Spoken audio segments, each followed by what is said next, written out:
Tudo na paz? Como é que vocês estão?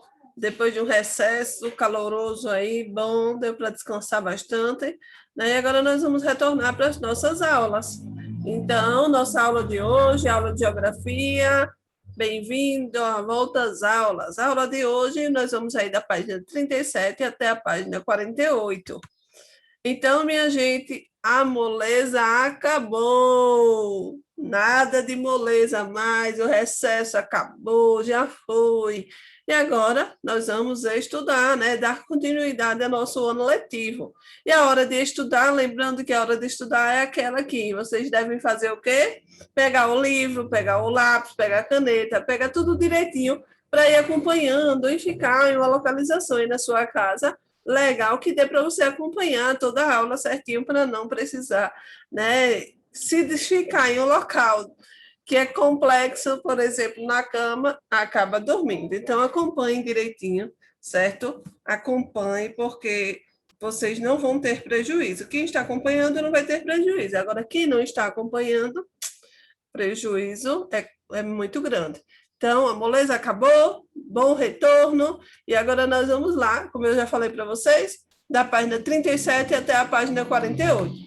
E o nosso assunto de hoje é migrações, nós estamos aí no capítulo 4, certo? Migrações, refugiados e diversidade.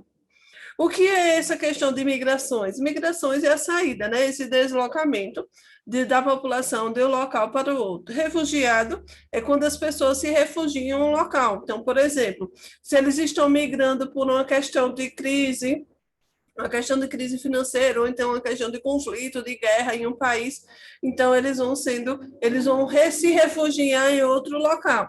E diversidade é o que nós estamos vivendo. Então, nós temos uma diversidade mundial, nós temos a diversidade étnica muito grande.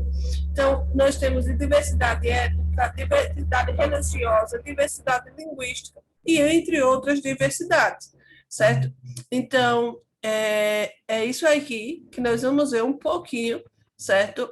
A partir de agora. Então, essa diversidade mundial tem relação com os movimentos migratórios. Por que tem relação com esses movimentos migratórios? Porque lá, desde o período lá da colonização dos países, né, as pessoas saem de um país para o outro. Então, saem migrando, né, com essa diversidade de povos de um país para o outro. E aí vai fazendo o quê? Vai formando aquela diversidade mundial. Então, não é só um tipo de etnia existente no mundo, existente em um país. Nós temos essa diversidade existente, né, de etnias no mundo todo. E aí, vão abrindo aí o livro na página 48, como eu falei, certo? Então, na página 48, nós temos aí aqui é um movimento migratório, eu coloquei uma coisazinha, um movimentozinho de pessoas, né, se deslocando, saindo de um local para o outro, e assim que os imigrantes saem, né, os migrantes, eles saem. Aqui um exemplo de refugiados, no livro de vocês, aí na página 48 tem, né, refugiados sírios marcham em direção à Áustria após terem sido expulsos da Hungria. Então, eles saem de um país, né, de um país para o outro. Então, eles estão saindo, né, os sírios estão saindo da Áustria em direção, né, porque eles saíram, eles foram expulsos da Hungria, eles estão indo em direção à Áustria, perdoe, eles estão saindo da Hungria e indo em direção à Áustria, e eles saem nessa situação, certo? Com uma mochila nas costas, então, sem muita, né, segurança. E aí nós temos aqui o nosso próximo título, é um mundo diverso. Então, a diversidade no modo de vida das populações em todo o mundo pode ser constatada por inúmeros aspectos, como eu já falei, culturais, religiosos, históricos, artísticos, políticos, econômicos e entre outros. Então, conhecendo esses aspectos, temos condições de compreender melhor cada sociedade e, inclusive, enxergar a relação entre tais aspectos, diferenciando cada grupo.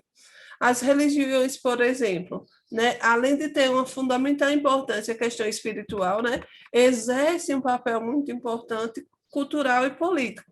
Outro aspecto importante é o idioma. Né? O idioma ele traz uma referência de quê? Da identidade de um grupo. Né? Também contribui, né, para a expansão cultural de determinado país. Mas o idioma ele não tem um grau de influência muito grande, né? Não é essa questão de levar em conta só o número de pessoas que falam aquele determinado idioma. Não é só isso, certo? Porque, assim, um exemplo, na China, né, o mandarim. O mandarim é a língua falada lá. Então, como lá na China existe o maior número populacional do mundo, ele, no mundo todo, é o idioma mais falado. Mas, qual é o idioma que é considerado a língua internacional, o mandarim? Não, é o inglês. Vocês não estudam na escola o inglês? O inglês é considerado a língua internacional. Por quê? Ah, você é do Brasil, você fala o português, mas você vai para qualquer outro país fora do Brasil, né? Vai fazer uma migração para qualquer outro país, é necessário você saber inglês, porque em inglês as pessoas falam inglês, então ela é considerada uma língua internacional. O mandarim, né? Por isso que eu estou falando, o mandarim é falado na China. Quantidade populacional na China, né? Quando comparamos com os outros países, a quantidade populacional é maior. Então, parece que, se fosse por população, seria o idioma mais falado, mas não é, certo? Ele só é falado lá na China. E aí, é necessário ter esse equilíbrio. Então, o inglês é considerado a língua internacional. Então, nós vamos ver aqui no mapa, planisfério, comunidades linguísticas de inglês, francês e português. Então, como eu falei, olha aí no gráficozinho, línguas mais faladas do mundo, 2010. Aí vocês observam que o mandarim está em primeiro lugar. Mas lembrem que, por que o mandarim está em primeiro lugar? Porque ele é o idioma lá da China, e a China é o país mais populoso do mundo. Entenderam? Então, por isso que ele é a língua mais falada, por causa da quantidade populacional lá na China. E aí nós temos o inglês em segundo lugar, depois nós temos o espanhol também é muito importante. Eu conheço pessoas que foram para os Estados Unidos e disseram assim, que sabem falar inglês e assim, rapaz, lá o povo fala muito bem o espanhol. É até mais fácil de se comunicar com o espanhol do que com o inglês, porque o inglês acaba sendo um pouco mais complexo. O espanhol tem algumas palavras que são parecidas com o português, ok? Então, aí, né, o português está em oitavo lugar e o francês, 11º lugar. Então, só para vocês identificarem, né, o que eu coloquei como exemplo. Diversidade étnica e cultural. Então, nós passamos por esse processo de globalização, né? Estamos vivendo toda essa ampliação, né, dos avanços tecnológicos, o desenvolvimento dos meios de transporte, comunicação, o aumento de circulação de informações, bens, serviços, pessoas, capitais, né, a socialização de diversos grupos étnicos, culturais, idiomas, costumes, valores, tradições e religiões distintas. Então, existe uma diversidade cultural no mundo todo, e essa diversidade cultural é consequente dos movimentos migratórios, porque os movimentos migratórios chegam uma pessoa do Canadá, tem uma cultura, um modo de vida, os costumes diferentes, e a gente vai aprendendo. Chega uma pessoa do Brasil lá no Japão, né? Cultura do Brasil, modo de vida, costumes, as pessoas do Japão vão começar a conviver e aprender um pouquinho. Então, chega alguém do Japão no Brasil, e assim sucessivamente. Então, todo esse processo, né, de globalização, toda essa facilidade, né, de transporte, toda essa facilidade de deslocamento, gera, sim, certo? Esse aumento da diversidade étnica e cultural. Aqui nós temos, né, um planisfério de diversidade étnica. E aí vocês observam que os países que têm etnicamente mais diversos são os países que têm esses pontos mais escuros, meio marrom, meio laranja, um amarelo, e os que têm uma diversidade menor, né, menos etnicamente diversos, são esses mais verdes, certo? Esse amarelinho mais fraco e esse mais verde. Então, nós temos aí o Brasil, né, o nosso Brasil. Então, o nosso Brasil, ele está entre os países etnicamente mais diversos do mundo. Então, é o que é isso? É fruto do convívio, certo? De muitas etnias indígenas, de grande população descendente dos africanos. Lembram da colonização? Vocês estudaram no processo de colonização, história. Então, muitos africanos chegaram no Brasil, né, para trabalhar. Então, é fruto também desses descendentes, esse grande número de imigrantes, né, de pessoas dos europeus que também vinham para o nosso país, vinham para explorar. Mas aí nós temos aí, né, esse resultado, essa diversidade étnica no nosso Brasil. Então, né, na contramão da diversidade. Então, vocês viram aí que no mundo todo existe uma grande, né, diversidade étnica e cultural. Mas, infelizmente, no mundo todo, existem alguns estados, né, que acabam adotando algumas posturas preconceituosas, né, intolerantes, em relação a determinados grupos étnicos, né, são espalhados no mundo todo. Então, essa questão que existe muito ainda. Nós temos uma diversidade, minha gente, de religião, uma diversidade étnica, diversidade cultural. Mas existe no mundo todo alguns cidadãos que vivem, né, sendo perseguidos, alguns grupos que vivem sendo perseguidos, porque alguns estados não respeitam por exemplo, a religião. Então, é necessário, sim, né, ter esse respeito. E outro problema existente nessa questão, como eu já falei, da intolerância e do preconceito. Né? Essa intolerância, esse preconceito, ele vem ganhando força, principalmente nos países desenvolvidos. E aí existem vários e vários problemas, né? Então, em relação aos imigrantes, existe aí a xenofobia, né? Então, o que é essa xenofobia? Xenofobia é um sentimento de ódio e aversão às pessoas que vêm de outros países, eles chamam de estrangeiro, né? O cidadão estrangeiro. Então, esse estranhamento dessa população, né, no local dos imigrantes gera toda uma intolerância social, né, em relação àquelas pessoas que não têm a mesma identidade. E aí não compartilham com a mesma língua, com a mesma cultura, com a mesma etnia, com a mesma religião.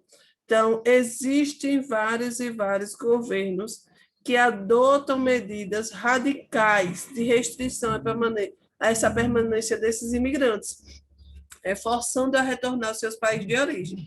Então, existem ainda muitos e muitos problemas relacionados a esse preconceito e essa intolerância, que devemos, né, eu penso dessa forma, que o mundo deve mudar, que os governantes devem mudar, e isso não pode existir. Então, aqui nós temos uma imagem, né, de uma manifestação, né? Então, governos e populações xenófobos tentam justificar sua intolerância, alegando que a permanência dos imigrantes agrava problemas urbanos e situação econômica do país. Outra justificativa é o temor de parte da população de perder seu emprego.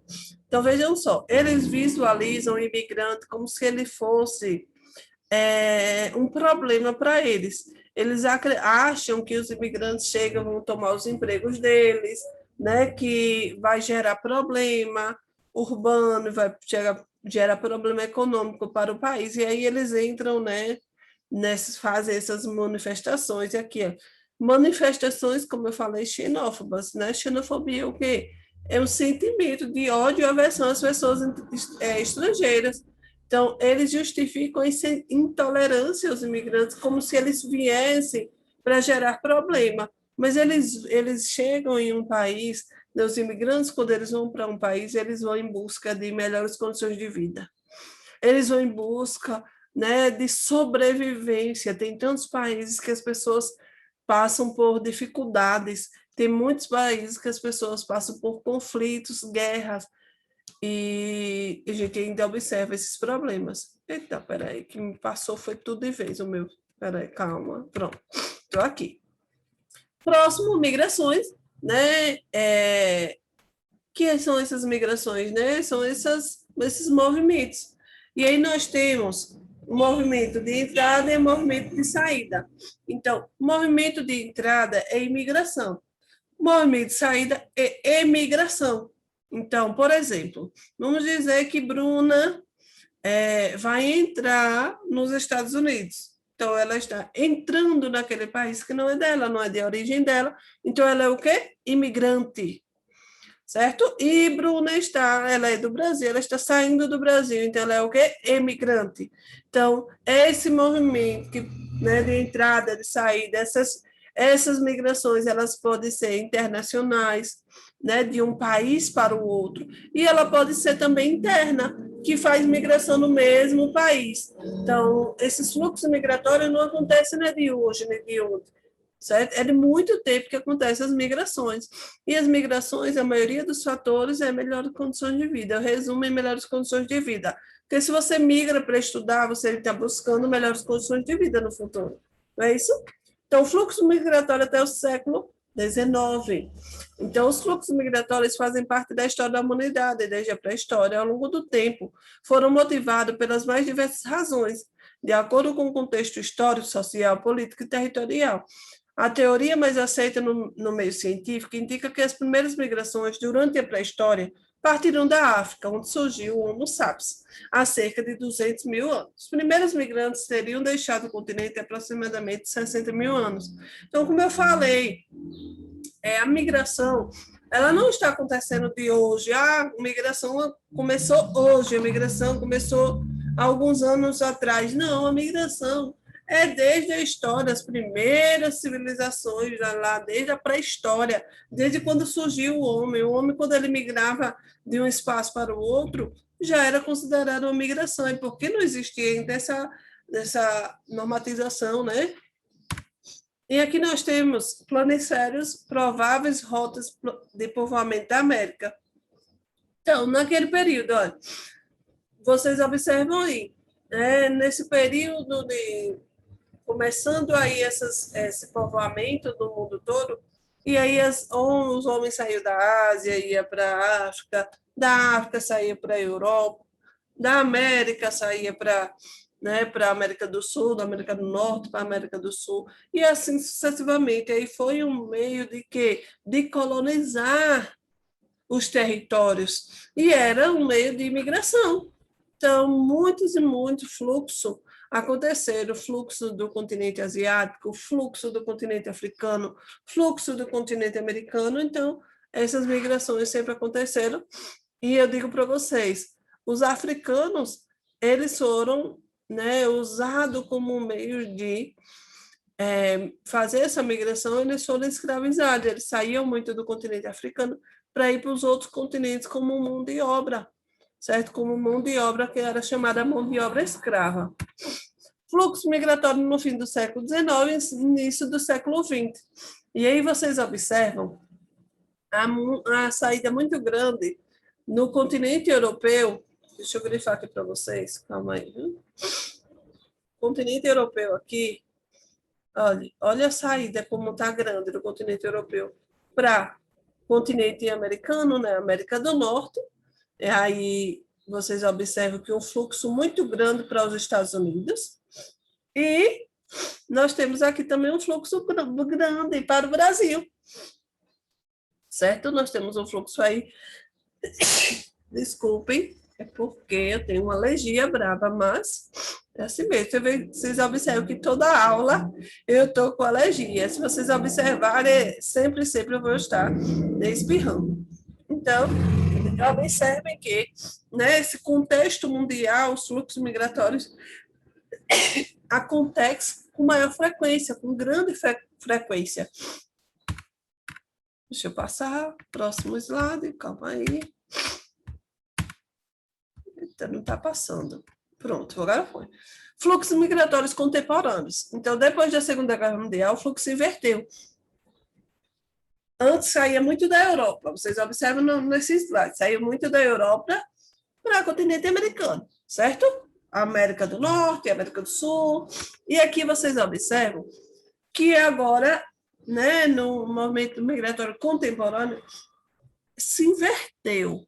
Então, o fluxo começa a ser agora Europa.